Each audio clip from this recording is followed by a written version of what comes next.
guys, welcome back to the channel. For those of you that are new, hi, I'm Jeanette from Boricua Sewing and Crafts.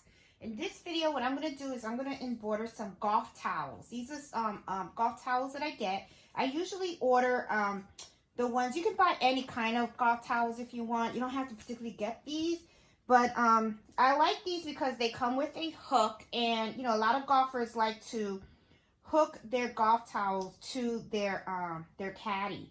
I think that's called a caddy. I don't know. I'm not much of a golfer. So anyway, I like these. These are really neat. And they seem to go really well with the customers and stuff. So I'm going to show you how I embroider these. Okay, they're fairly easy. They're not hard at all. Mellow, can you move, honey? As you can see, Mellow's always in the way. Okay, so I always like using my my hooping station for a lot of measurements to make sure that I have my items in the right area. I use tearaway for this, so I'm going to put my tearaway on here. And on the backing, I usually use either cloud cover or tender touch. I think I'm going to use cloud cover for this because I have it in black. So I'm going to use the black backing on that. And usually what I do before I hoop this is I always take off the hoop, the little hook that comes with it. And I add it back on after I'm done with embroidering. Okay. Now, here you have the tag. The tag always goes below. And I always like to embroider on the corner. And the reason why I choose the corner is because the hook is right here. So it hangs. So usually when they have the towel hanging from their caddy, they like their name to be displayed. Okay. So usually what I'll do is I will align it. I already know what my center point is. It's usually this little area right here. And I just align it really neat. I take my time because like I always say, if you don't hoop correctly, your stuff will never come out right. So that's really important. That's like the #1 thing. I always like to lift to double check to make sure that my label is behind. You never want to embroider and then the label's in the front. Made that mistake before. Okay, just talking to you from experience. I've done it where I haven't paid attention to what I'm doing, and then all of a sudden it's like after I finish embroidering and then I'm ready to package it up, that's when you notice it, and that's like, that's like a big boo-boo. All right, so once I have that inlined right in place, and as you can see, I have it like perfect, and I have it nicely smoothed out. Let me show you. Excuse me, so that way you guys can see exactly what I see when I'm standing in front of it. See how I kind of align it right down here, and I know that it's right smack in the middle, and then I just make sure that it's nicely lined up. Now, I know it looks a little crooked because of these creases right here. Ignore the creases. You're going with the flow of the item, okay? So if I lift this, it looks a little better because this will be kind of like a line right there, okay? So you just try to line it the best you can, okay? Yeah, let me see. Hold on. Now I'm like swifting it, changing it up a little bit. There you go. I'm fine. Now what I'm going to do is I'm just going to snap it. Ooh, excuse me. I'm sorry. The sun caught in my throat. Got something to drink. I'm good. Okay. Now, what I usually do also is, this is fiber, okay? So if you are sewing and you're embroidering, your stitches can sink in here, okay? So I don't want my stitches to sink. So I'm going to use topping. So I'm going to cut a piece of topping. And I have a basting stitch on my machine. You could do it one or two ways. Hooping, you can put the topping on top of the towel and then hoop it, and then this will hold the towel in place. I kind of just use the basting stitch. It's not a big deal to me.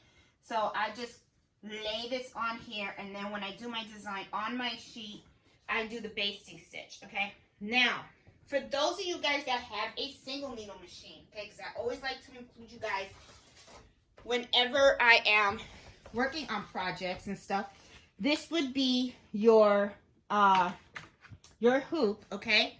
Usually what I would do is you just fold this in half, okay? Fold this in half. Put the half at your center point and then open it up. And then you have it right there centered.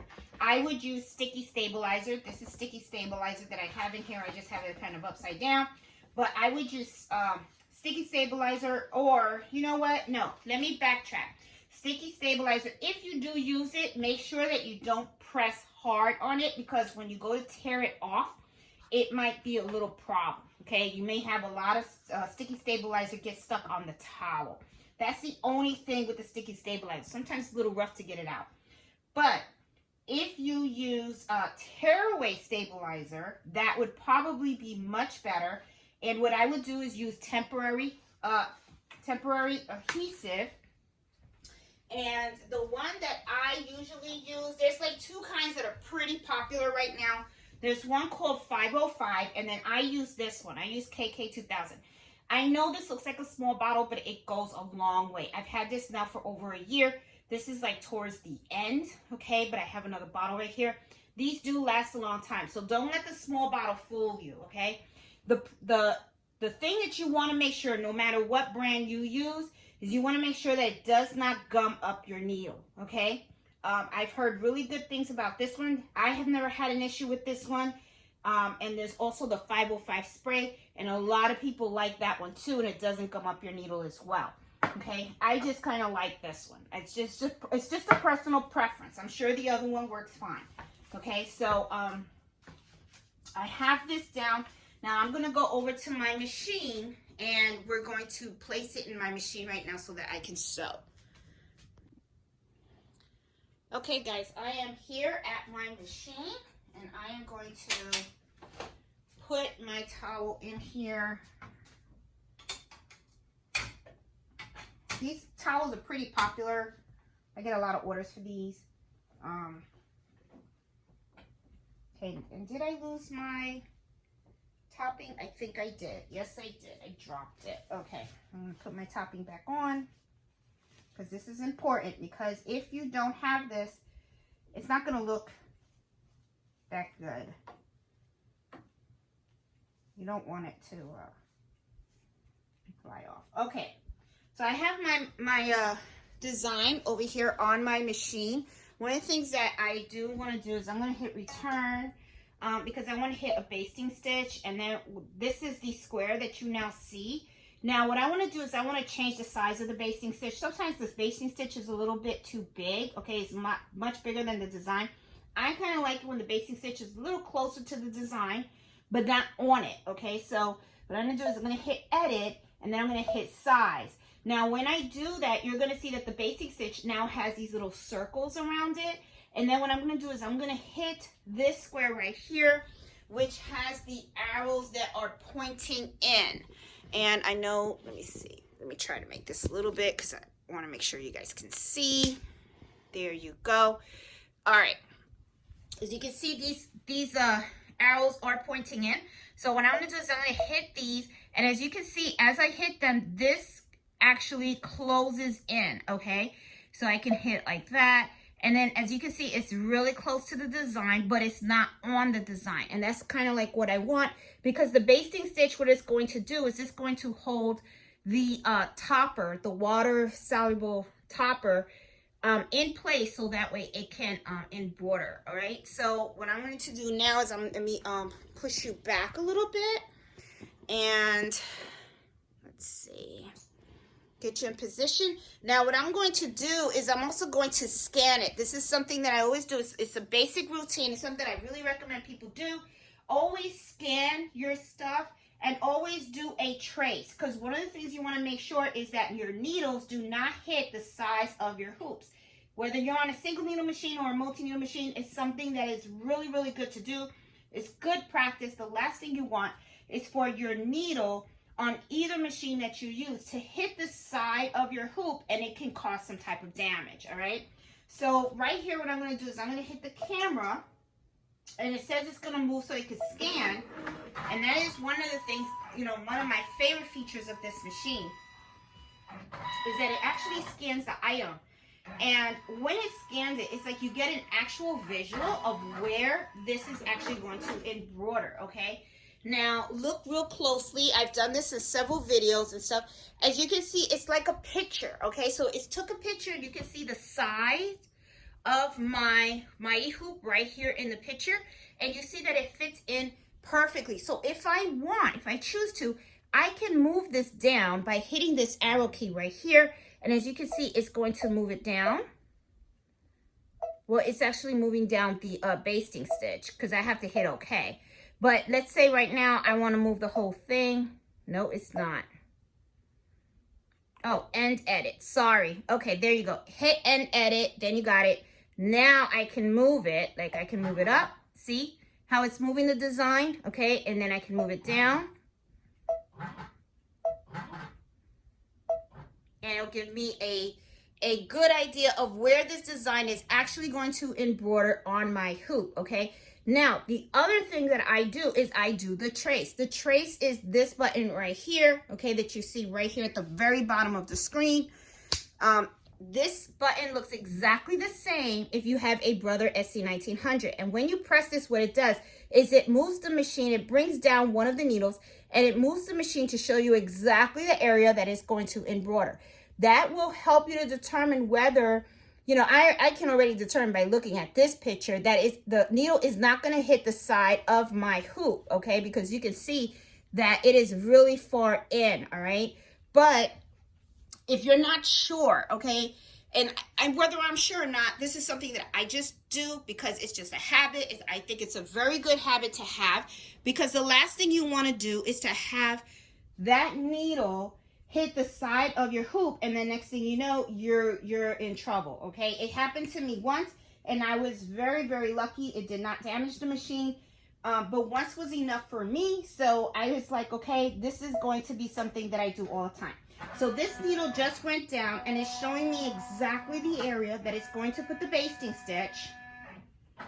And as you can see, it is not even close to the hoop at all. So that means I'm safe, I'm good, I'm golden. I can actually go ahead and hit embroider, and it's going to go ahead and embroider. It's going to do the basting stitch first, and then it's actually going to do my design, okay? Really cute. You know, it's a very, very cute, oh, what was I going to say? Cute design. Anyway. Okay, so I'm actually thinking I'm going to change up this design. I don't think that these right here should be white. I think that they should be silver. If I remember correctly, it should be the same color as these right here. So I'm going to hit edit for now, and I'm going to go down here, and I'm going to see. Okay, this is 817, and I think it's all 817. It is. So I am going to change this to 817. There you go. And I'm going to change this to 817. There you go. I think that looks more solid. Okay, because you don't want to have a golf club that's one color up here and then one color down here. That doesn't look too cultured. As a matter of fact, I'm thinking that this should probably look like silver. Yeah, and I think I should change that to the color silver. And I think that's what I'm going to do. I think this looks more solid. And then the golf ball in white. I'm going to hit OK. And then I'm going to hit end edit. And I'm sure it's going to tell me that one of the spool has to change. And it is. It's telling me that number 2 should change to silver. So I'm going to do that. So let's change that real quick. I have silver thread right here because I think that would look a lot better. So I'm going to change that out. I have brown right now. And let me put the silver in. And if you see me, I'm sorry. I look a mess today. All right, so I'm going to pull this out. See how easy it is to change the thread. Oops, got it on the first one. I got to move to the second needle. There you go. Changed. And I noticed this is not threaded correctly, so let me rethread this just to make sure. I always like to make sure everything is threaded correctly. Oops.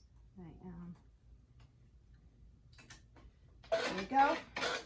And now I'm good to go. I'm really happy with the colors that I chose for the design, and I'm going to now just hit embroider. So enjoy watching it embroider, and let's see what the outcome looks like.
a look at it at the table, and I'm going to show you how I prepare this, okay?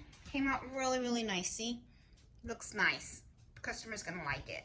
So let's head over here, okay? And I'm going to take this out. And I'm going to show you a neat way to remove this stabilizer. I mean the topping.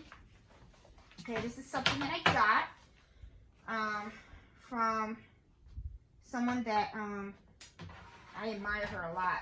Her name is Liliana. I follow her channel, Embroidery now, and very, very humble lady. I like her. She's been in the business for a very, very long time, like over 20 years. She's been doing this, so she has the neatest tricks. Now, this is something that's really cool. All this is water. That's all this is, and as you can see, I have my stabilizer right here. One of the things that I'm going to do, though, is to take away the basting stitch. I am going to cut along, and I'm just going to cut the basting stitch on the back. Okay, but I'm not going to pull it. I'm just going to cut the basting stitch. There you go. This is pretty quick. Alright, got all the basting stitch cut out. Now what I'm going to do is I'm going to spray, and what I'm going to do is I'm going to spray the water, but I'm going to spray the water mostly around this area right here where I have the stitching, alright? And what it's going to do is it's going to release this after like 3 minutes. So we're going to wait a little bit. So as you can see, I'm going to spray. I'm going to start spraying water. There you go. And this is not spraying too good. There you go. I think it's a little too narrow. Let me see if I can spray it a little bit better. This bottle's not exactly working too well for me. There you go. Got it now. And as you can see, I'm kind of trying to wait. I am putting a lot, but I'm going to let this dry. So don't worry. All right, so what I'm going to do is I'm just going to let this sit, okay? What I should have did was use another bottle that I have that's a lot better, which is this one. Okay, but this is kind of soaked up enough because this is, I have better control of this. I just want to make sure it's in the right areas. Okay, there you go. So, yeah, I'm going to get rid of this bottle. I think I'm going to stick with these little bottle ones. These are the ones, I got this from the dollar store. These are really, really neat. I think these are better for the spraying than this one. I forgot where I got this from. I think it was Target or something like that. Bad buy. This was good. Dollar store. Just get these. You get like a whole pack of them and stuff. I think they come in like 4 or 5 of them and stuff. So as you can see, it's going to just soak it up. I'm just going to leave it for a little bit.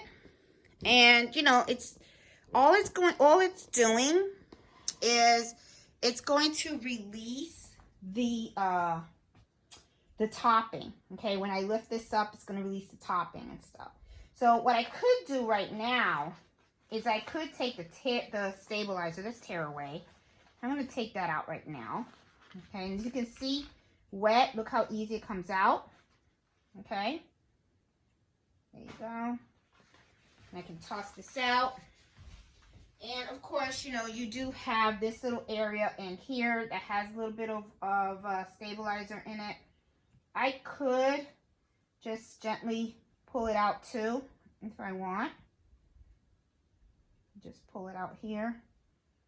It's really not necessary because I'm going to put something on top. I'm going to put a cloud cover on top of this.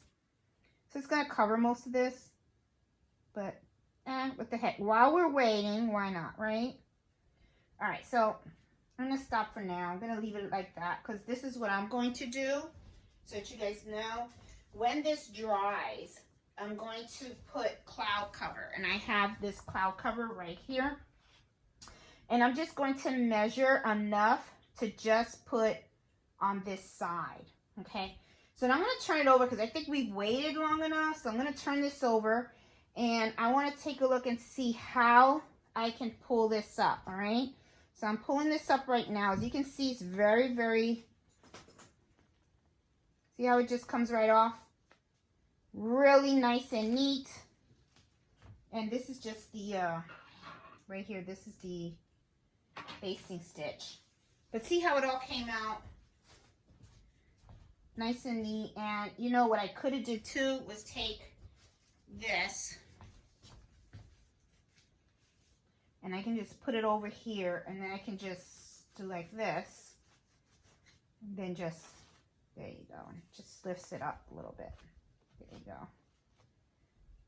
Gets all that gook out, which is really, that's, you know, it's a stabilizer and stuff, just gets it out. It's fine. All right. Nice. Nice, nice, nice. All right. Now, what I sometimes do is I'll take a blow dryer and I'll just like blow dry a little bit just to speed up the drying process. You know, right here I do have a little bit of stitch, black stitch. I like to get that out. Always like to make sure that I take out all the stitches that's not necessary. There you go. Looks nice. I still see a little bit right here. I'm very picky. Okay, some people aren't, but I am. Just, you know, let you know. All right, here's some of the water soluble, and I try to pick it up with my fingers and stuff. And let me see. Get some more. I'm gonna put a little bit of water on here on the top because I feel like it's a little sticky here. And then I'm going to take, this is just the spare that I have, and I'm just going to put it on here just to stick it and pull it off. There you go. Looks better. There, took it all off. Awesome.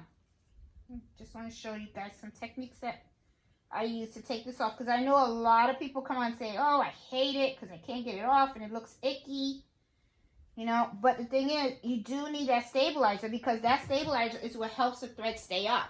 Okay, so you don't want to like not use it, because then it's gonna look tacky. Okay, so now it's fine. And I'm going to take it to a blow dryer, and I'm just going to dry it up and stuff to speed up the process, and I'll be right back. And we're going to show you how I actually stabilize, you know, well, how I cover the back, not stabilize it, how I cover it. Okay, so I just turned on my heat press. By the time I do the blow dryer and dry this up, this will be nice and dry, because you don't want to put this in the heat press when it's wet at all. You want to make sure that it's dry on both sides.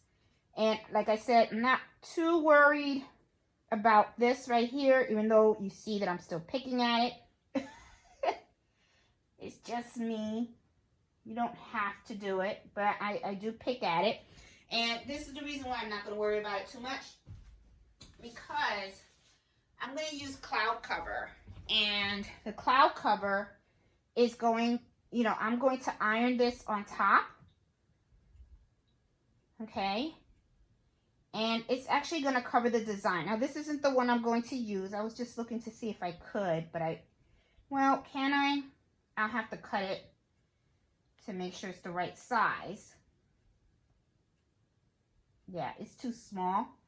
Can't do it this way, can't do it this way. And I always like to use one piece. I'll use two if I can, but the thing is that I really want it to be on one solid piece. So what I'm going to do is I'm going to take this, and I'm going to cut out a piece that, just one piece that will cover this whole design in the back. Okay? And which will probably be like from here to here. Okay?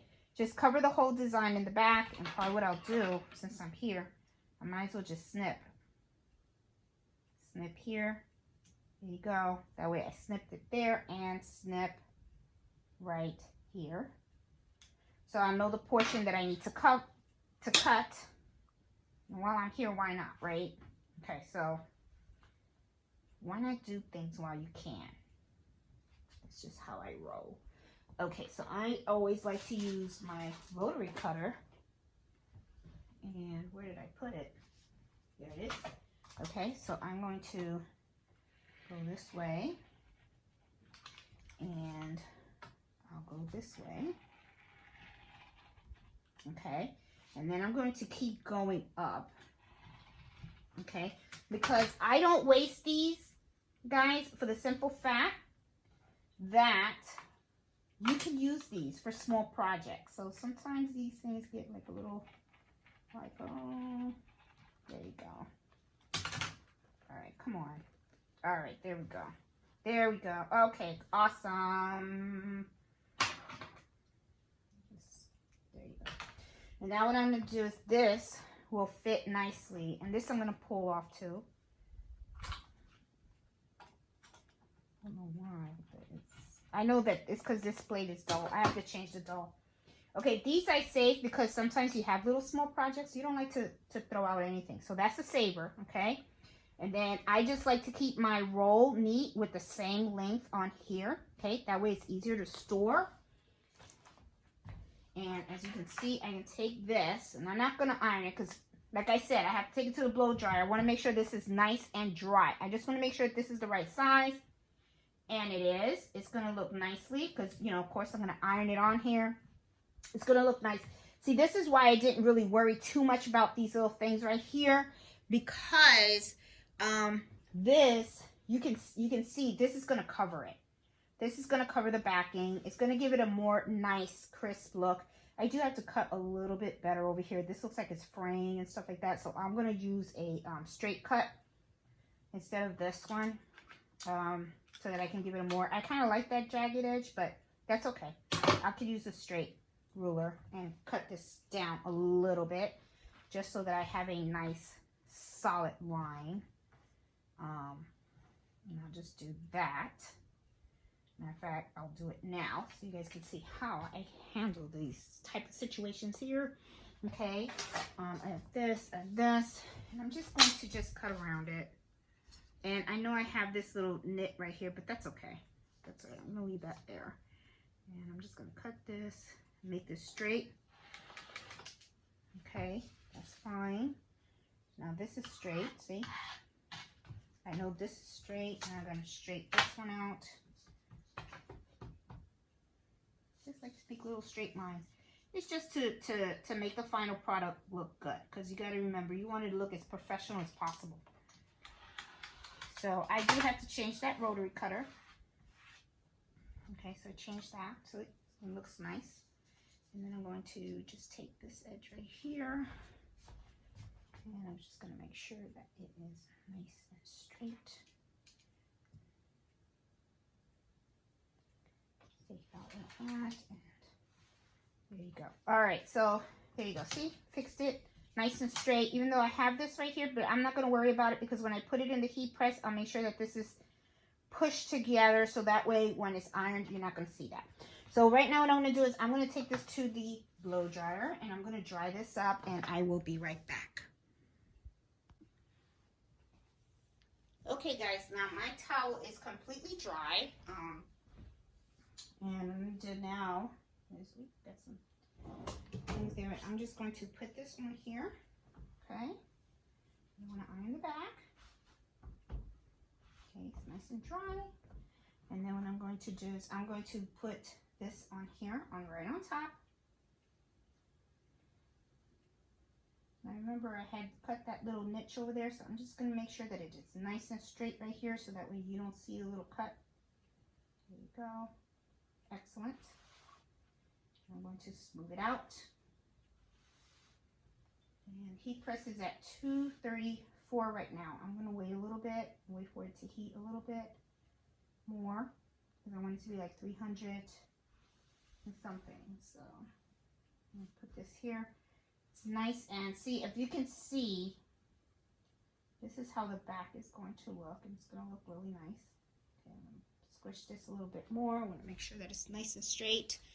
And as you can see, there's, you know, while this is heating up, because I'm at 243 right now. Okay, so I am going to, see, if you look at it, once this gets heated on, you cannot see the back.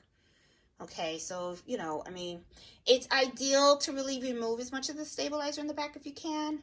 But even if you don't, it's not going to look bad. It really isn't. So you'll see after this is done how the final product's going to look. Okay. Okay, I finally have the heat press at 300 and says 26 degrees. It should be 325, but that's okay. And I am making sure that this is in the back. And I'm doing this for 25 seconds. I'm also going to put another sheet of Teflon on top. Even though I have Teflon up here, but I'm just going to put another one here. And make sure that it's okay. And this looks good. And I'm going to press it. There you go.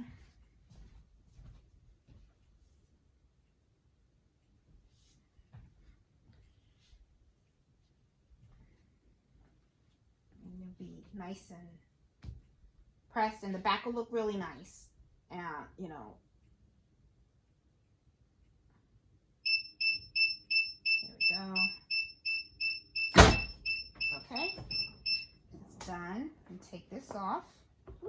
Okay, and you just change it a little bit, but that's okay. Look, you move this, it'll go right back to normal.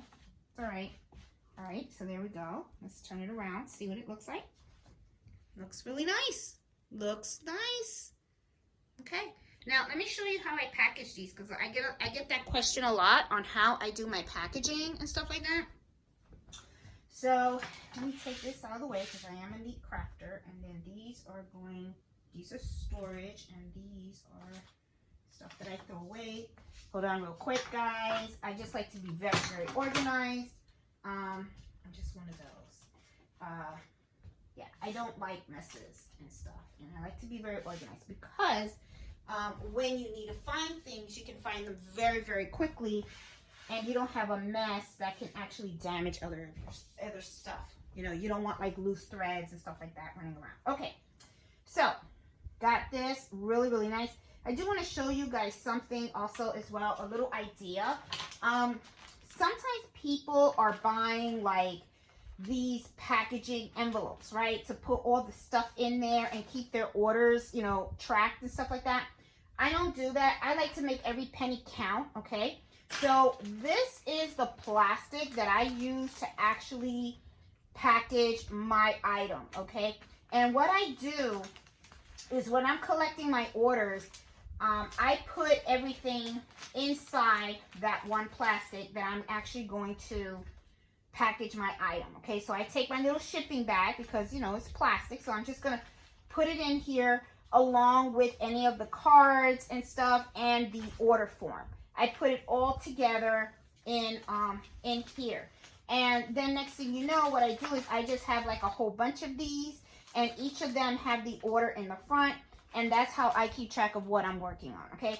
Then, because I have everything bunched together, when I'm ready to package my item, I have everything for that order together. I don't go out and buy these like, you know, order bags or order envelopes and stuff like that. I just think that it's a waste, because you can use these. It serves the same thing. It really does. It serves the same purpose. I like to spend my money where it counts, like I said. You know, I'd rather take that money and buy thread or stabilizer or whatever. But it's just a personal choice for me. And it's just something that I wanted to share with guys. You know, if you guys are doing like a small business and stuff like that, and you just want a way to keep your orders organized, just use the bag. Use the bag that you're using to package the order, okay? It's not like this is going to get all wrinkly and stuff like that, you know? So what I usually do is I take my towel, okay, and I fold it really nice so that way they can see. Don't forget to put your hook back on, okay? So I'm putting my hook back on here. And then what I do is I just fold it really nice. And then I will just put it in the package, okay? So here I'll fold it again so that it fits really nicely, and then I'll fold it this way, like that. Okay, and it will fit in the bag. And I just slide it in.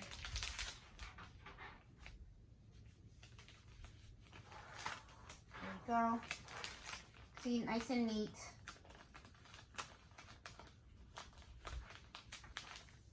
I just like to make sure it's nice and neat in there, okay? All right. And then what I'll do is I'll put all my packaging material inside of the bag.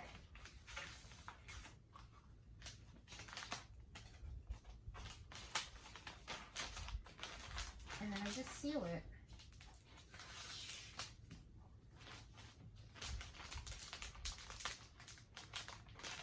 And then once this is sealed, see it's ready. Here in the back, you have their name. And then here is your item. Okay? And then I just take this and then I just put it in this bag. In my shipping bag.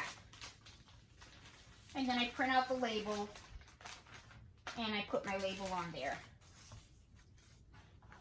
I weigh it and then I just put the label on there and stuff. So it just makes it really nice and simple. And this is just ready to go. Okay? And I always put the label because it says thank you here. I always put the label on here. So anyway, guys, hope you like this video and stuff. I wanted to provide some details and also give you some little tips of things that I do along the way when I make my products. Hope you like this video, and if you do, please give it a thumbs up. If you're new to my channel, please consider subscribing. I'm always working on, you know, my stuff, and I do embroidery happy hour every Friday at 8 o'clock Eastern Standard Time so that I can answer questions and help people out.